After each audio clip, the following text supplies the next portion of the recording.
Hi guys. आज हम अपना जो नया टॉपिक पढ़ेंगे दैट इज़ पेन मैनेजमेंट। हम सबको पता है पेन एक ऐसी टर्म है जो किसी भी इंसान के अंदर अगर होता है तो वो उसके अंदर एक डिस्कम्फर्ट एक एंजाइटी लेवल क्रिएट कर देता है।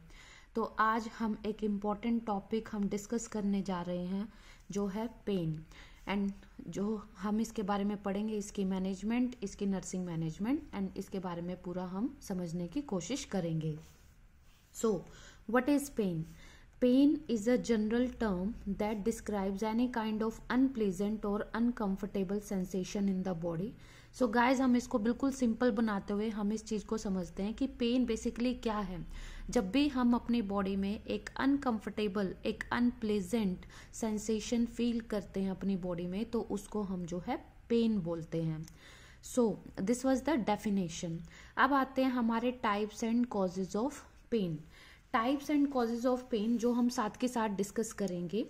इसमें फर्स्ट आता है हमारा acute pain, second is chronic pain, third is breakthrough pain, fourth is bone pain, next is nerve pain, next is phantom pain, next है हमारा soft tissue pain and next है रेफर्ड पेन। सो गाइज, हम एक एक करके इन सारे pen को, इन types को और इनके कॉजेज को, और ये बेसिकली क्या है, क्या क्या इनमें डिफरेंस है, वो हम सब अब आगे डिस्कस करेंगे। सो हमारा फर्स्ट आता है एक्यूट पेन। एक्यूट पेन क्या है गाइज? हम इसको बिल्कुल सिंपल से तरीके से समझते हैं। जब कोई पेन एकदम से स्टार्ट होता है और वो एक छोटे टाइम के लिए रहता है, या फिर वो एक कुछ घंटों तक, या फिर कपल ऑफ डेज तक, या महीनों तक, या 2 महीने तक, तो उस पेन को हम बोलते हैं acute pain. This start suddenly and only last for a short period. मतलब सिर्फ कुछ टाइम के लिए रहता है, जो कुछ मिनट से लेके, कुछ घंटे से लेके, कुछ महीने, मतलब 2-3 महीने तक जो पेन रहता है उसको बोलते हैं हम एक्यूट पेन। एंड ये किन किन कंडीशन में हो सकता है? जैसे मान लो किसी को चोट लग गई, कोई इंजरी हो गई, या कोई स्पेसिफिक इवेंट हो गया, तो उन केसेस में हम क्या फील करते हैं? Acute pain. इसमें हमारे जो एग्जाम्पल हैं इसके क्या क्या कॉजेज हो सकते हैं? ब्रोकन बोन, कोई फ्रैक्चर हो सकता है, कोई एक्सीडेंट, रोड ट्रैफिक एक्सीडेंट, कोई बर्न हो सकता है, कट लग सकता है, कोई डेंटल ट्रीटमेंट चल रहा है, कोई लेबर और चाइल्ड बर्थ मीन्स जब पेशेंट की कोई डिलीवरी होती है या कोई सर्जरी होती है, तो उन केसेस में हम कौन सा पेन बोलते हैं? उन केसेस में आता है हमारा acute pen. Now second is हमारा क्रॉनिक पेन। क्रॉनिक पेन हम किसे बोलते हैं? जैसे एक्यूट पेन क्या था कि एकदम से हुआ और वो हमारा कुछ घंटे, कुछ महीनों तक चला। अब क्रॉनिक, नाम से ही हमें पता चल रहा है कि कोई पेन है और वो काफ़ी लंबे टाइम से चला आ रहा है और काफ़ी लंबे टाइम तक वो है पेशेंट के अंदर। तो पेन दैट एग्जिस्ट और persist for longer than 6 months and is experienced most days, means patient के अंदर ये एग्जिस्ट कर रहा है महीनों से ऊपर, उसको 6 महीने से, साल से ऊपर हो गया, कई साल हो गए, तो उस पेन को हम क्या बोलते हैं? Chronic pain. And it can range from mild to severe. And ये इसके क्या क्या कॉजेज हैं, किन किन कंडीशंस में होता है? लाइक अर्थराइटिस जिसको हम बोलते हैं गठिया का रोग, जिसे हम हड्डियों का जो दर्द बोलते हैं उसे बोलते हैं अर्थराइटिस। बैक पेन, कैंसर जो पेशेंट्स होते हैं उनमें ये क्रॉनिक पेन जो है परसिस्ट करता रहता है। And circulation problem. तो गाइज, ये हमारा सारा था क्रॉनिक पेन। अब जो डायबिटिक पेशेंट भी जो इवन होते हैं उनके भी आप देखना, कई बार जो डायबिटिक फुट होता है या फिर पेशेंट को चोट लग गया, उसका घाव ठीक नहीं हो रहा है एंड काफ़ी लंबे टाइम से उसका शुगर का इलाज चल रहा है और उसको इन्फेक्शन हो गया बॉडी के अंदर और वो ठीक नहीं हो रहा है, तो उन केसेस में भी क्रॉनिक पेन जो है एग्जिस्ट करता है। Next is fibromyalgia and headache. Headache भी आप देखना, माइग्रेन जैसे जो प्रॉब्लम्स होती हैं, हेडेक होता है, तो वो पेशेंट में कभी भी स्टार्ट हो सकता है। या किसी को आप जैसे देखोगे आज का जो हमारा एनवायरनमेंट है, जो आज का जो स्ट्रेस फैक्टर है, उसकी वजह से भी जो पेशेंट्स हैं, जो हमारी पब्लिक है, जो हमारे आसपास के लोग हैं, उनमें जो एक हेडेक है वो एक कॉमन प्रॉब्लम है और ये हमारे एक तरह से क्रॉनिक पेन में आता है।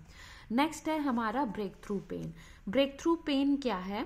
it is a sudden, short, sharp increase in pain that occurs in people who are already taking medications to relieve chronic pain like arthritis, cancer and fibromyalgia. Breakthrough pain किसे बोलते हैं guys? इसमें जो pen है मतलब एकदम से sudden होता है, एंड शॉर्ट शार्प इंक्रीज, मतलब पेन था पहले से ही था, क्रॉनिक पेन था, लेकिन वो एकदम से इंक्रीज हो गया, सडन एकदम से इंक्रीज हो गया। किन पेशेंट में? जो ऑलरेडी पहले से मेडिकेशंस पे थे पेन के लिए, तो उसको बोलते हैं ब्रेक थ्रू पेन। तो आप बोलोगे, हम समझेंगे कि भाई फिर क्या डिफरेंस है, क्रॉनिक पेन और ब्रेक थ्रू पेन में क्या डिफरेंस है? कंडीशंस भी सेम है, डिजीजेस भी सेम है, तो फिर क्या फर्क हुआ? क्रॉनिक पेन में क्या है, क्रॉनिक पेन में वो लंबे टाइम से इलाज चल रहा है, पेशेंट्स अपनी मेडिकेशन से ले रहा है पेन के लिए। लेकिन ब्रेक थ्रू पेन में क्या होगा कि मेडिकेशन लेते हुए एकदम से जो बीच में सडन पेन स्टार्ट हो जाता है, एकदम से जो शार्प इंक्रीज हो जाता है पेन की इंटेंसिटी में, तो उसको बोलते हैं हम breakthrough pain. And it is also called pain flare. Flare मतलब एकदम से जो है पेशेंट का जो पेन है वो फ्लेयर अप हो जाता है, जो इंक्रीज हो जाता है। And it increases with activity, coughing, illness, stress and during the period between pain medication doses। और ये मान लो पेशेंट्स कोई एक्टिविटी कर रहा है, कोई पेशेंट्स मान लो कफिंग हो रहा है, या पेशेंट बीमार है, अभी एकदम से स्ट्रेस है, तो उससे क्या होगा कि पहले से उसको बीमारी थी और वो पेन मेडिकेशन ले रहा था, लेकिन कुछ ऐसी एक्टिविटीज़, कुछ ऐसी मान लो कोई नई इलनेस हो गई या स्ट्रेस हो गया पेशेंट को, तो उसकी वजह से एकदम से वो पेन जो है वो इंक्रीज हो जाता है, and the pain level is very severe. तो इसको बोलते हैं हम ब्रेक थ्रू पेन। नेक्स्ट आता है हमारा बोन पेन। बोन पेन हम किसे बोलते हैं? This is a, as the name suggest, bone pain. Bone मतलब हड्डियों का pain. This is a tenderness, aching or discomfort in one or more bone that is present during both exercises and rest, associated with conditions or diseases that affect the structure and functions of bone such as cancer, fracture bone or broken bone, infection, leukemia, mineral deficiency, sickle cell anemia और osteoporosis। Bone pen क्या होता है? Basically जो हमारी हड्डियों में जो दर्द होता है, एक या एक से ज़्यादा हड्डी में जब दर्द होता है, कोई डिस्कम्फर्ट होता है, या फिर किसी एक पर्टिकुलर हड्डी पे हाथ लगाने से हम वहाँ टेंडरनेस है, हम पेन फील कर रहे हैं, या फिर जो है एक्सरसाइज के ड्यूरिंग, चाहे हम कोई एक्टिविटी कर रहे हैं या फिर हम रेस्ट पे भी हैं, तो उसको हम बोलते हैं बोन पेन। और ये किन कंडीशन में हो सकता है? या तो बोन का कोई फंक्शन या स्ट्रक्चर, उसमें अगर कोई जो है एबनॉर्मेलिटी आ गई है, या फिर बोन के किसी स्ट्रक्चर और फंक्शन पर किसी डिजीज ने अफेक्ट किया है, तो उन केसेस में जो है ये बोन पेन एक पेशेंट फील करता है। जैसे कैंसर के जो पेशेंट होते हैं, फ्रैक्चर हो जाता है, किसी हड्डी का इन्फेक्शन हो गया, या पेशेंट के अंदर कोई मिनरल डेफिशिएंसी हो गई, या एनीमिक जो पेशेंट होते हैं, या ऑस्टियोपोरोसिस मतलब हड्डी एक तरह से जो है कमजोर हो जाती है, गलना शुरू कर देती है, तो उन केसेस में जो पेशेंट है वो बोन पेन फील करता है। नेक्स्ट आता है हमारा नर्व पेन। नर्व पेन मतलब as the name suggest means nerve, neurological जो एक तरह से पेन होता है। Nerve pain is caused by nerve damage और इन्फ्लामेशन। हमारी बॉडी के किसी पार्ट में अगर कोई नर्व डैमेज हो गई है, नर्व क्या करती हैं? हमारी बॉडी, हमारे एक इस बॉडी में नर्व का क्या काम है? नर्व एक तरह से सिग्नल जो है ब्रेन तक ट्रांसमिट करती है, और अगर हमारी बॉडी के अंदर कोई नर्व डैमेज हो जाती है या फिर इन्फ्लामेशन हो जाती है, तो उसकी वजह से हम क्या फील करते हैं? Nerve pain. And it is described as sharp, shooting, burning और स्टैबिंग पेन। मतलब एक तरह से शार्प और शूटिंग पेन होगा कि एकदम से पेशेंट को फील होगा, और बर्निंग सेंसेशन टाइप, इस तरह से जो पेशेंट है वो कंप्लेन करेगा। And it is also called neuralgia और neuropathic pain. And sometime it is called electric shock. जैसे पेशेंट को कोई इलेक्ट्रिक शॉक लगता है, मतलब नाइट में पेशेंट एकदम से उठ जाता है कि मतलब शरीर के किसी हिस्से में, किसी नर्व में एकदम से शार्प पेन होता है। People with neuropathic pain are often very sensitive to touch और कोल्ड। एंड ये इसके कॉजेज क्या हैं? ये किन किन कंडीशंस में होता है? लाइक अल्कोहलिज्म, जो मतलब जो हमारे पेशेंट जो कुछ ओवरडोज करते हैं, जो अल्कोहल लेते हैं, मतलब उनमें हम जो है ये पेन देख सकते हैं। An injury to brain, nerve और स्पाइनल कोड, मान लो आरटीए हुआ है किसी का, जो है ब्रेन डैमेज हुआ है, तो उन केसेस में भी ये पेन होता है। Cancer, circulation problem, diabetes, herpes zoster, limb amputation, किसी का अगर मान लो लिम्ब मतलब किसी का अगर शरीर का कोई हिस्सा काटना पड़ रहा है, उन केसेस में, या फिर मल्टीपल स्क्लेरोसिस लाइक कोई कैंसर्स होते हैं, स्ट्रोक हो गया, पेशेंट को लकवा मार गया, या vitamin B deficiency, B12 deficiency, तो इन केसेस में क्या होता है, इन केसेस में पेशेंट जो है एक तरह से न्यूरोलॉजिकल पेन फील करता है। नेक्स्ट आता है हमारा फैंटम पेन। फैंटम पेन एक तरह से मतलब आप बोल सकते हो कि पेशेंट को फील हो रहा है कि उसके किसी बॉडी पार्ट से जो है पेन हो रहा है, लेकिन वो बॉडी पार्ट वहाँ होता ही नहीं है। लाइक जैसे जिन पेशेंट में एम्प्यूटेशन हो जाता है, ठीक है, एम्प्यूटेशन होने के बाद मतलब पेशेंट लेटा हुआ है, आराम से बैठा हुआ है, लेकिन उसको लगेगा कि वहाँ पे जो बॉडी पार्ट है उसमें से पेन हो रहा है। एक्चुअल में वो बॉडी पार्ट होता नहीं है, मान लो किसी का लेग को एम्प्यूटेट कर दिया और वो बॉडी पार्ट वहाँ नहीं है, लेकिन पेशेंट को फील हो रहा है कि नहीं, मेरा जो है वहाँ पर वो पेन हो रहा है। तो it's basically a psychological problem. लेकिन गाइस क्या है कि अभी जो नया रिसर्च आया है, जो नई थ्योरीज आए हैं, उसके अकॉर्डिंग क्या है कि एक्चुअल में ये पेन होता है, और हमारे जो ब्रेन और स्पाइनल कॉर्ड में कुछ रिसेप्टिकल्स होते हैं, कुछ रिसेप्टर्स होते हैं जो इस पेन को फील करते हैं, and it gets better with time. ठीक है, तो इन केसेस में हम बेसिकली जो है पेशेंट को साइकोलॉजिकल काउंसलिंग हम देते हैं। नेक्स्ट है हमारा soft tissue pain. As the name suggest, soft tissue means something related to tissue, pain or discomfort that result from damage or inflammation of the muscles, tissues और ligaments।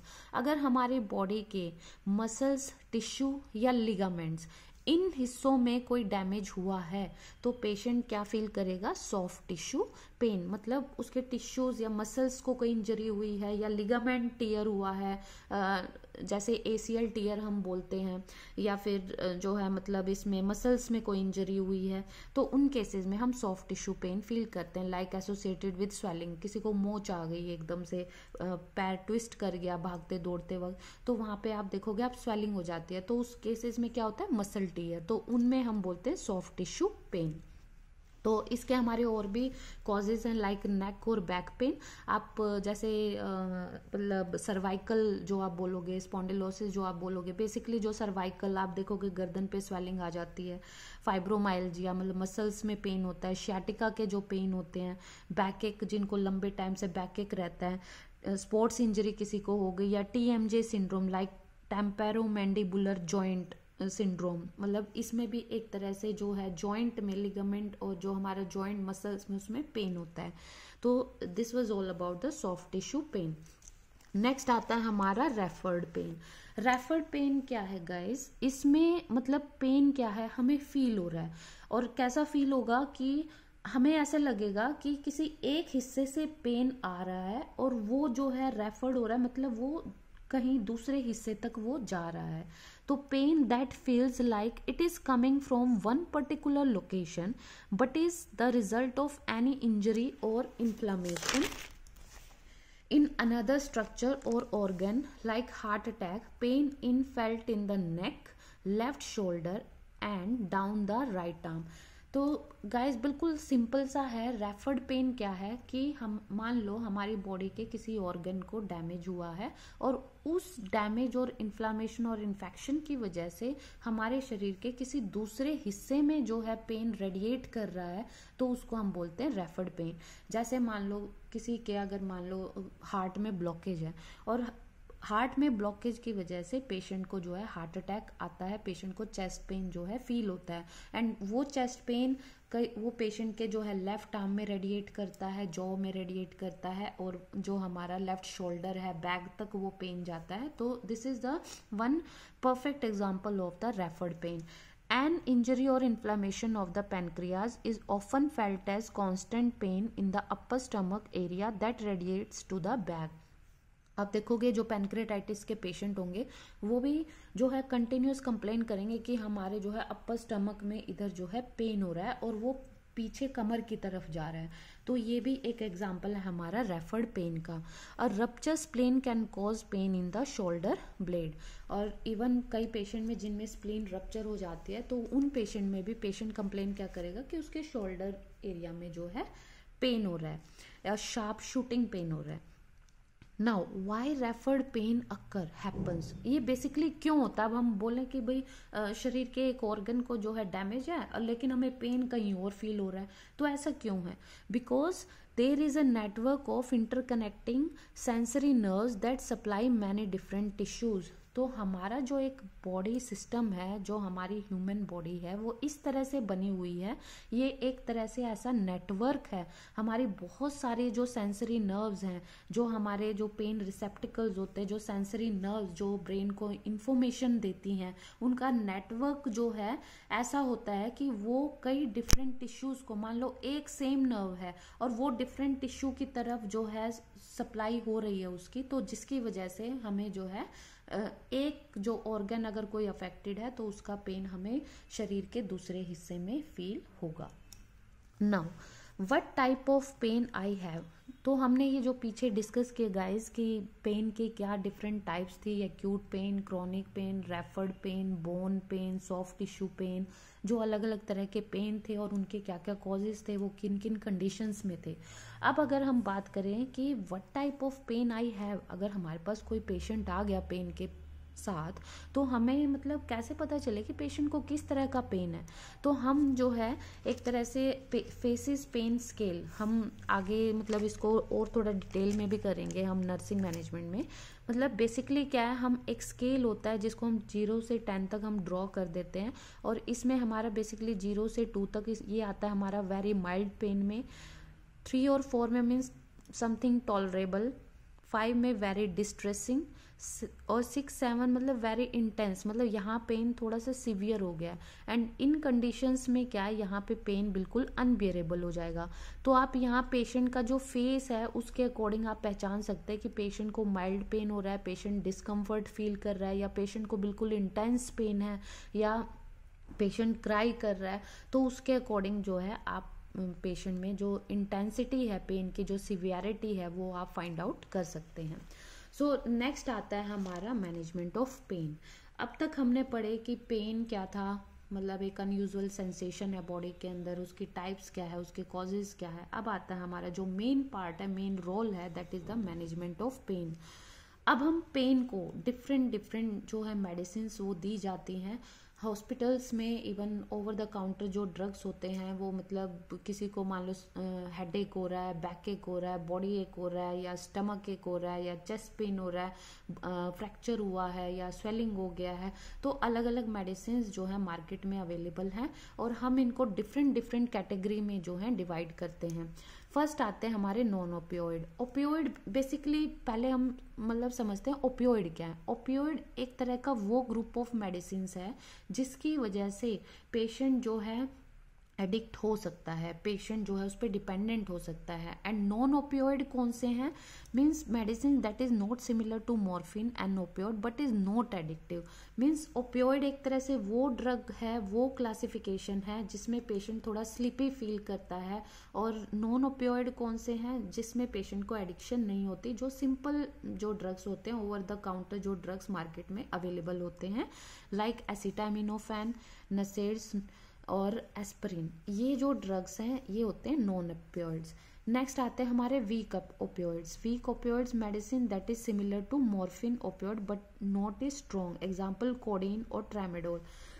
तो guys ये भी आपने देखे होंगे कि कैप्सूल ट्रामेडोल मीन्स या capsule form में भी आता है, ये इंजेक्शन फॉर्म में भी आता है, और कोडेन जो कई कफ सिरप में भी होता है। तो ये आते हैं हमारे वीक ओपियोइड्स में। नेक्स्ट आते हैं कॉम्बिनेशन ओपियोइड्स। कॉम्बिनेशन मतलब आप नाम से ही समझ सकते हैं कि कॉम्बिनेशन में क्या होगा, दो मतलब ओपियोइड्स और नॉन ओपियोइड्स दोनों आएंगे, जो इन दोनों को मिला के जो पेशेंट को ट्रीटमेंट दिया जाता है उसको बोलते हैं combination opioid. Contain a non opioid and a weak opioid और a strong opioid. Acetaminophen and hydrocodone जो कॉम्बिनेशन हम पेशेंट में देते हैं। नेक्स्ट आते हैं स्ट्रॉन्ग ओपियोइड। स्ट्रॉन्ग ओपियोइड्स क्या है, a medicine such as morphine potential to cause addiction like fentanyl, morphine और ऑक्सीकोडोन। तो स्ट्रॉन्ग ओपियोइड्स मीन्स यहाँ पे एक तरह से ओपियोइड स्टार्ट हो गए। मॉर्फिन एक तरह का जो ड्रग्स है, जो मेडिसिन है बेसिकली, जो ये एडिक्शन कॉज करता है। नेक्स्ट आते हैं हमारे एडजुवेंट ट्रीटमेंट। एडजुवेंट ट्रीटमेंट में क्या है, medicine that relieve pain by relieving inflammation और by improving the function of other system. Mean ये क्या है, एक तरह से हम पेशेंट में मान लो कोई इन्फ्लामेशन है, कहीं पे स्वेलिंग है, तो हम उसको बेसिकली उसको रिलीव करते हैं। बॉडी जो अलग जो दूसरे ऑर्गन है जहाँ पे डैमेज हुआ है, हम उसकी फंक्शनिंग को हम इम्प्रूव करते हैं। तो इसमें आते हैं हमारे गाबापेंटिन। तो ये है हमारे example of adjuvant treatment. Next आते हैं हमारे non pharmacological therapy like psychotherapy और काउंसलिंग, जिसमें हम पेशेंट में डाइवर्शनल थेरेपी यूज करते हैं, हॉट एंड कोल्ड एप्लीकेशन हम यूज करते हैं। बेसिकली साइकोथेरेपी और काउंसलिंग हम पेशेंट को करते हैं रिगार्डिंग पेन मैनेजमेंट। तो this was the management of pain. तो नेक्स्ट आता है हमारा pain management for specific type of pain. तो गाइज हमने जो पढ़ा था कि डिफरेंट टाइप ऑफ पेन है, like acute pain, chronic pen. तो यहाँ हम पढ़ेंगे कि सपोज अगर एक्यूट पेन है तो उसमें हमें कौन सी मेडिसिन हम दे सकते हैं, क्रॉनिक है तो उसमें कौन सी मेडिसिन दे सकते हैं। तो इन एक्यूट पेन जो हमने पढ़ा था, जो अभी जस्ट स्टार्ट हुआ है और जो शॉर्ट ड्यूरेशन तक रहेगा या कुछ हफ्ते महीने तक जो रहेगा, उसे हम बोलते हैं एक्यूट पेन। तो इनमें हम non opioids, weak opioids, non pharmacological treatment like cold application. Suppose हम इसमें एक एग्जांपल लेते हैं, मान लो कोई आरटीए का केस आ गया, कोई रोड ट्रैफिक एक्सीडेंट या कोई फ्रैक्चर के साथ आ गया, या जो है एकदम से मतलब उसको कोई सडन उसको हेडेक हो रहा है, या फिर मान लो पेन एब्डोमेन के साथ आ गया, तो उन केसेस में उसमें हम बोलते हैं एक्यूट पेन। तो उसमें हम ओपियोइड भी दे सकते हैं, नॉन ओपियोइड भी दे सकते हैं, नॉन फार्माकोलॉजिकल ट्रीटमेंट भी कर सकते हैं। मान लो किसी को अगर पैर पे स्वेलिंग है, ठीक है, तो वहाँ पे हम कोल्ड एप्लीकेशन भी हम यूज कर सकते हैं। मतलब जरूरी नहीं है कि हमने ये सारी चीजें देनी है, मतलब इसमें से हम कोई भी ट्रीटमेंट, मान लो फर्स्ट हमने नसेट दिए पेशेंट को, रिलीव नहीं मिला, फिर हम वीक ओपियोइड यूज कर सकते हैं लाइक ट्रामेडोल वगैरह। और अगर फिर भी पेशेंट को पेन नहीं हो रहा, पेशेंट स्क्रीम कर रहा है, तो उसमें जो है हम ओपियोइड्स भी यूज करते हैं और नॉन फार्माकोलॉजिकल ट्रीटमेंट भी हम इसमें यूज करते हैं। नेक्स्ट आते हैं हमारे chronic pain means cancer patient हो गए, जैसे जो लंबे टाइम से जो पेन की मेडिसिन ले रहे हैं, तो उनमें हम non opioids, weak opioids, anti depressant, capsaicin cream, radiation therapy, ये सब हम जो है पेशेंट में यूज करते हैं। नेक्स्ट है ब्रेक थ्रू पेन हमने पढ़ा था गाइस कि पेशेंट ऑलरेडी मेडिसिन पे है पेन की, लेकिन फिर भी उसको मतलब बीच में एकदम से सडन शार्प पेन होता है, अनबियरेबल पेन होता है, तो जिसको हम बोलते हैं ब्रेक थ्रू पेन।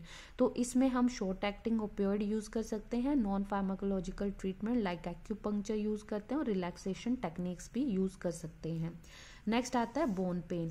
इसमें हम नॉन ओपियोइड्स, न्यूट्रिशनल सप्लीमेंट, जैसे बोन पेन आपने देखा था ऑस्टियोपोरोसिस हो गया, विटामिन B12 डेफिशिएंसी की वजह से भी पेशेंट पेन फील करता है, तो उनमें हम न्यूट्रिशनल सप्लीमेंट्स हम दे सकते हैं। और अगर जैसे फ्रैक्चर की वजह से भी बोन पेन होता है, तो उन केसेस में सपोज IT फ्रैक्चर है या फिर क्लैविकल फ्रैक्चर या फिर जो है रेडियस अल्ना फ्रैक्चर, मतलब एनी फ्रैक्चर, तो उनमें सर्जरी की भी जरूरत पड़ सकती है।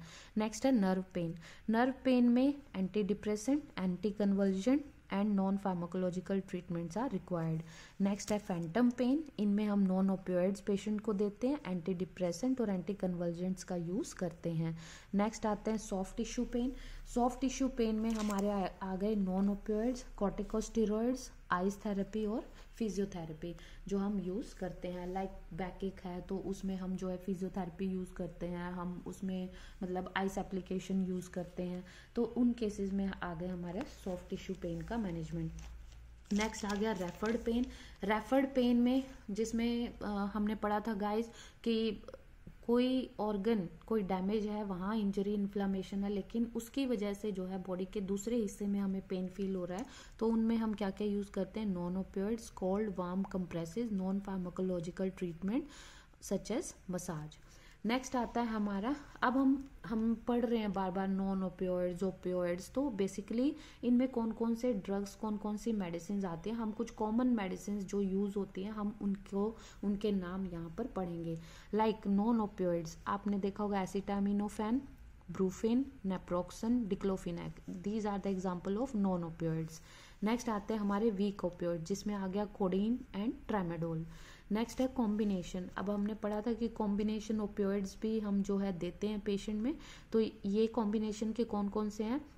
Acetaminophen codeine, acetaminophen plus hydrocodone, acetaminophen plus tramadol, codeine plus acetaminophen plus caffeine, codeine plus aspirin plus caffeine, hydrocodone plus आइब्रूफिन।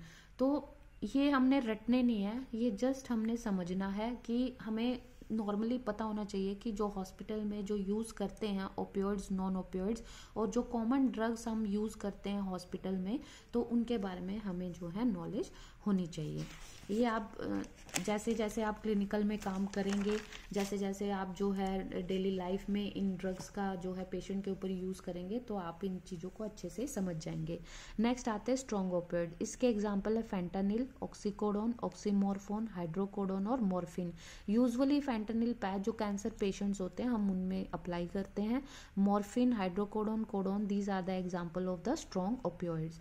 Next आती है हमारी एडजुवेंट ट्रीटमेंट। एडजुवेंट ट्रीटमेंट में मीन्स एंटी एंजाइटी जो ड्रग्स है वो यूज़ करते हैं। बोन पेन को रिलीव करने के लिए कैल्सिटोनिन और जो है डेनोसुमैब इंजेक्शंस हम यूज़ करते हैं।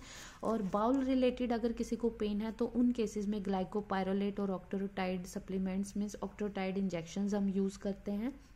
And to relieve the muscle और जॉइंट पेन और द स्पाज्म, इन केसेस में हम baclofen, diazepam, lorazepam, capsaicin cream are the drug of choices.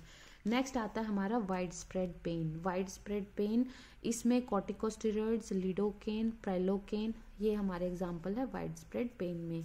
And nerve pain, nerve pain में हमारे एंटी डिप्रेसेंट भी यूज होते हैं and anti convulsants are the drug of choice.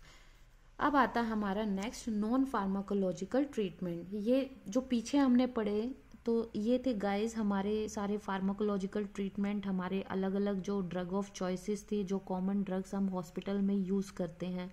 लेकिन अभी हम जो पढ़ रहे हैं नॉन फार्माकोलॉजिकल ट्रीटमेंट, मीन हम पेशेंट में फार्मा के अलावा, ड्रग्स के अलावा, मेडिसिन के अलावा और क्या थेरेपीज हम पेशेंट में दे सकते हैं, like acupressure, acupuncture, bio electrical therapy, braces supports जो हम फ्रैक्चर वाले पेशेंट में देते हैं। एक्यूप्रेशर, एक्यूपंक्चर ये हमारे जो क्रॉनिक पेन, एक तरह से लंबे टाइम से जिन पेशेंट्स को पेन हो रहा है, सर्वाइकल की दिक्कत है या फिर लेग में प्रॉब्लम है, बैक का, तो उन केसेस में यूज होता है। Comfort therapy, distraction means patient में हम डाइवर्शनल थेरेपी यूज़ करते हैं, पेशेंट का माइंड डिस्ट्रैक्ट करते हैं कि पेशेंट बार बार जो है पेन के बारे में ना सोचे। Hot and cold PACS use करते हैं। हिप्नोसिस, मैग्नेटिक थेरेपी पेशेंट में यूज़ करते हैं। पेशेंट में मसाज थेरेपी यूज़ करते हैं। साइकोलॉजिकल थेरेपी का यूज़ करते हैं। टेंस जो है फिजियोथेरेपी में एक जो है पार्ट है, ट्रांस इलेक्ट्रिकल नर्व स्टिमुलेशन जो है इसका फुल फॉर्म है, ये यूज़ करते हैं। इवन अगर फिर भी अगर पेन अनकंट्रोलेबल है और अगर मैनेजेबल नहीं है तो सर्जरी भी इसका एक ऑप्शन है। नेक्स्ट है योगा। योगा से भी कुछ टाइप ऑफ पेन है जो रिलीव हो सकते हैं। नेक्स्ट आता है हमारा नर्सिंग मैनेजमेंट इन पेन। सो अभी तक हमने सारा पढ़ा कि पेन क्या है, उसकी टाइप्स क्या हैं, उसके कॉजेज क्या हैं, अलग अलग डिजीजेज में किस किस तरह का पेन होता है और उसका मेडिकल मैनेजमेंट क्या है, कौन कौन से फार्मा जो ड्रग्स होते हैं कॉमनली हम पेन को मैनेज करने के लिए यूज़ करते हैं। अब आता है हमारा मेन नर्सिंग मैनेजमेंट। इसमें हम सबसे पहले सपोज पेशेंट पेन के साथ आया तो हम सबसे पहले क्या करते हैं, नर्सिंग असेसमेंट। उसमें दो तरह का डाटा हम जो है पेशेंट से लेते हैं। First is subjective data, second होता है हमारा objective data. Subjective data means patient जो खुद बता रहा है उसे बोलते हैं हम सब्जेक्टिव डाटा, वो हिस्ट्री हम पेशेंट से लेंगे। सेकंड आता है ऑब्जेक्टिव, जो हम पेशेंट के अंदर जो फील कर रहे हैं उसे बोलते हैं हम ऑब्जेक्टिव डाटा। सो सब्जेक्टिव में क्या है, we will take the patient history, pain history, second is onset, duration, patient को कब पेन शुरू हुआ, कितनी देर के लिए है, कहाँ पर हो रहा है, कब से शुरू हुआ, कोई इंजरी तो नहीं लगी, तो ये सारी हिस्ट्री हम पेशेंट में लेते हैं। लोकेशन ऑफ पेन, पेशेंट के कौन से हिस्से में पेन हो रहा है, पेशेंट में जो पेन की इंटेंसिटी है वो हम डिफरेंट स्केल यूज़ करते हैं। यहाँ पे हमारा एक आता है पेन इंटेंसिटी स्केल, जिसमें पीछे हमने पढ़ा था 0 to 10 हमने एक स्केल पे जो है लिख के, और उसके बाद पेशेंट को हम नंबरिंग करने के लिए बोलते हैं। पेशेंट को मतलब बोलते हैं कि आप इनमें से बताओ कि कितने नंबर का आपको पेन हो रहा है। मतलब पेशेंट को अगर पेन नहीं है तो 0, देन जो है 0 to 5 के बीच में मीन्स मॉडरेट पेन है, और यहाँ पे हमारा सीवियर पेन आ जाता है, और लास्ट में हमारा वर्स्ट पेन है। नेक्स्ट है verbal rating. Verbal rating scale में क्या है कि पेशेंट को हम बोलते हैं कि आपको बताना है कि नो पेन है, या फिर माइल्ड है, मॉडरेट है, सीवियर है, वर्स्ट है, मीन्स पेशेंट बोल के बताता है कि पेशेंट को कैसा पेन है। नेक्स्ट है हमारा, तो ये थे हमारे सब्जेक्टिव डाटा। अब आता है हमारा ऑब्जेक्टिव डाटा, मीन्स हम पेशेंट में क्या ऑब्जर्व कर रहे हैं। हमें पेशेंट के फेशियल एक्सप्रेशन, पेशेंट का बिहेवियर, पेशेंट का वोकलाइजेशन, पेशेंट का रिस्पॉन्स, वो सब हमने जो है पेशेंट में ऑब्जर्व करना है। जिसमें आ गया असेस वर्बलाइजेशन, पेशेंट बोल के बता पा रहा है या नहीं, पेशेंट का वोकल रिस्पॉन्स कैसा है, पेशेंट के फेशियल मूवमेंट, बॉडी मूवमेंट्स कैसे हैं, पेशेंट के एक्सप्रेशन कैसे हैं, पेशेंट मौन कर रहा है। आपने देखा होगा कि पेशेंट पेन में हो तो कराहते हैं, आवाज़ आती है, या फिर चिल्लाते हैं, तो ये सब एक्सप्रेशन हमने पेशेंट में जो है ऑब्जर्व करने हैं। तो ये था हमारा बिहेवियरल इफेक्ट। नेक्स्ट है हमारा फिजियोलॉजिकल रिस्पॉन्स। फिजियोलॉजिकल रिस्पॉन्स में हमारा आ गया गाइज कि हम पेशेंट के वाइटल्स देखेंगे। आप देखना जब भी पेशेंट में पेन होगा ज़्यादा, पेशेंट का बीपी बढ़ जाएगा, पेशेंट का हार्ट रेट बढ़ जाएगा, पेशेंट आपको पेलर, डल, बिल्कुल डल लुक होगा उसका, पेशेंट को इवन स्वेटिंग होगा। जैसे चेस्ट पेन, एंजाइना का जो पेन होता है उसमें पेशेंट को डायफोरेसिस होता है, मीन्स एक्सेसिव स्वेटिंग होता है, पेशेंट के प्यूपिल डायलेट होंगे। तो इन सब से आप जो है पेशेंट में ऑब्जेक्टिव असेसमेंट ले सकते हैं। अब आता है हमारा एक PQRST फॉर्मेट। तो ये हमने मेन समझना है, इसको हमने रटना नहीं है, इट्स अ सिंपल थिंग कि P is the provocation, means आप पेशेंट से पूछो कि कैसे वो इंजरी हुई, एंड व्हाट एक्टिविटी इंक्रीज और decrease the pain, means P stand for provocation. Patient से आप पूछोगे कि मान लो आपको कोई इंजरी हुई है, कोई पेन हो रहा है, तो वो मतलब कैसे हुआ है, वो पेन कब से स्टार्ट हुआ है, और वो मतलब आप रेस्ट कर रहे हो तब बढ़ता है, या कोई एक्टिविटी कर रहे हो तब बढ़ता है। नेक्स्ट है क्वालिटी, मीन्स पेन के करेक्टरिस्टिक्स क्या है, पेन कम है, ज़्यादा है, किस टाइम ज़्यादा हो रहा है, कि मतलब कैसे कैसे हो रहा है, तो ये सब चीज़ें आप जो है पेशेंट में पूछोगे। रेफरल और radiation, referred and radiating, means इनमें आप पूछोगे कि आप जो पेन है आपका वो एक ही जगह पे लोकल है, या फिर वो रेडिएट कर रहा है दूसरी जगह पे। तो ये सारी आप जो है असेसमेंट आप पेशेंट में देखोगे। नेक्स्ट आता है हमारा नर्सिंग मैनेजमेंट में, इसमें एक आती है हमारी WHO 3 step ladder. 3 step ladder में क्या है गाइस, इसमें WHO ने एक लैडर दिया है जिसमें उन्होंने कैटेगराइज किया है कि अगर माइल्ड टू मॉडरेट पेन है तो उसमें आपको क्या करना है, मॉडरेट टू सीवियर है तो क्या करना है, और अगर पेशेंट को वर्स्ट पेन हो रहा है तो क्या करना है। अगर माइल्ड टू मॉडरेट पेन है तो उसमें आपको नॉन ओपियोइड्स, एस्पिरिन, PCM, जो सिंपल जो ड्रग्स हैं वो आपको जो है पेशेंट में as advise by the specialist वो आपको यूज़ करने हैं। अगर पेशेंट को मॉडरेट टू सीवियर पेन हो रहा है तो आपको mild opioids we can use like codeine, and non opioids हम पेशेंट में यूज़ करेंगे as advise by the physician. Next है स्ट्रॉन्ग ओपियोइड्स, एग्जाम्पल मॉर्फिन और नॉन ओपियोइड्स। ये जो है हम किन केसेस में, वर्स्ट पेन में, as advise by the physician और as advise by the specialist और सर्जन। तो ये थी हमारी WHO analgesic pain relief ladder. Now next आते हैं गाइज जो हमारे इंपॉर्टेंट पार्ट है नर्सिंग का, दैट इज नर्सिंग डायग्नोसिस। एक पेशेंट पेन के साथ है तो आप उसमें क्या क्या डायग्नोसिस बना सकते हैं। Altered health maintenance related to chronic pain, patient pain में है, क्रॉनिक पेन हो रहा है उसको, वो चिल्ला रहा है दर्द में, तो अपनी हेल्थ मेंटेन कैसे करेगा, तो अल्टर्ड हेल्थ मेंटेनेंस। नेक्स्ट है एंजाइटी, ऑब्वियसली पेशेंट पेन के साथ है तो पेशेंट एंशियस होगा, क्यों, क्योंकि पेशेंट पेन अगर कंट्रोल नहीं हो रहा है तो anxiety related to poor control of pain. Next है impaired physical mobility related to pain. अब पेन हो रहा है तो डेफिनेटिव मतलब पेशेंट जो है एक तरह से अपनी जो एक्टिविटी है वो कम कर देगा। जब उससे पेन ही बर्दाश्त नहीं होगा तो वो कहाँ से अपनी डेली लिविंग की एक्टिविटी करेगा। तो इम्पेयर्ड फिजिकल मोबिलिटी, आप देखना कई बार जो पेशेंट को हाथ भी लगाओगे, लाइक फ्रैक्चर वाले पेशेंट है, आप उनको पोजीशन भी नहीं दे पाओगे, मतलब हाथ लगाओगे एकदम से वो चिल्ला पड़ेंगे, उनका पाँव इधर से इधर भी रखोगे तब भी पेशेंट बुरे से चिल्ला पड़ेगा। तो उन केसेस में इम्पेयर्ड फिजिकल मोबिलिटी। नेक्स्ट है knowledge deficit related to pain management. अब पेशेंट दर्द के साथ है तो ऑब्वियसली पेशेंट में जो है उसे नहीं पता है, उसे इन्फॉर्मेशन नहीं है कि किस तरह से पेन को मैनेज करना है, कौन सी मेडिसिन लेनी है। तो ये हमारा डायग्नोज हो गया नॉलेज डेफिसिट। नेक्स्ट है सेल्फ केयर डेफिसिट। अब पेशेंट पेन के साथ है, मान लो सर्जरी हुई है, पेशेंट पोस्ट ऑप केस है तो उन केसेस में भी पेन होता है, फ्रैक्चर वाला पेशेंट है, बेड रिडन पेशेंट है, ठीक है। तो ये जो इनमें आता है हमारा self care deficit related to pain और डिजीजेस। अब नेक्स्ट आते हैं हमारे नर्सिंग इंटरवेंशन। नर्सिंग इंटरवेंशन हम इसमें क्या क्या करेंगे, यूज पेन असेसमेंट स्केल, मतलब पेशेंट की हम पूरी हिस्ट्री लेंगे, सब्जेक्टिव ऑब्जेक्टिव डाटा कलेक्ट करेंगे, पेशेंट का जो हमारा जो स्केल था उस पर हम आइडेंटिफाई करेंगे कि पेशेंट को किस तरह का पेन है, माइल्ड, मॉडरेट और सीवियर। नेक्स्ट है पेशेंट का जो भी हम हिस्ट्री ले रहे हैं हम उसको डॉक्यूमेंट करेंगे। हम assess and record pain characteristics, condition, quality, frequency, duration, मतलब कितनी देर में पेन हो रहा है। आपने देखा होगा जैसे लेबर वाले जो केसेस आते हैं तो उसमें पेशेंट को कितनी देर में जो एक लेडी है उसको दर्द आ रहा है, उसकी फ्रीक्वेंसी, वो कितनी देर में उसका दर्द बढ़ रहा है, तो वो सब चीज़ें भी हम जो है नोट करते हैं। Next administer analgesic as advice. तो जिस तरह से स्पेशलिस्ट ने जोन से ट्रीटमेंट एडवाइस किया है वो हम पेशेंट को जो है एडमिनिस्टर करेंगे। नेक्स्ट है डॉक्यूमेंटेशन, दैट इज कंपल्सरी और दैट इज मस्ट और that is very important in nursing part. Next है डाइवर्शनल थेरेपी, मीन्स हमने ट्रीटमेंट जो है पेशेंट को एडमिनिस्टर कर दिया as advise by the specialist, लेकिन उसके साथ साथ हमने डाइवर्शनल थेरेपी भी यूज़ करनी है। पेशेंट को हमने जो एजुकेट करना है रिगार्डिंग नॉन फार्माकोलॉजिकल थेरेपीज कि किस तरह से वो अपना माइंड डाइवर्ट कर सकता है, किस तरह से वो पेन कंट्रोल कर सकता है।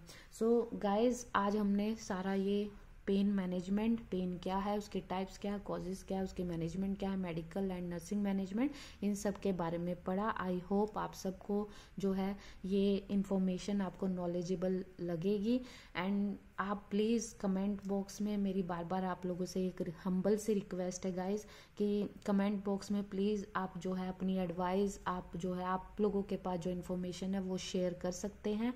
एंड प्लीज़ इस चैनल को लाइक और सब्सक्राइब कर सकते हैं। Thank you guys, thank you so much.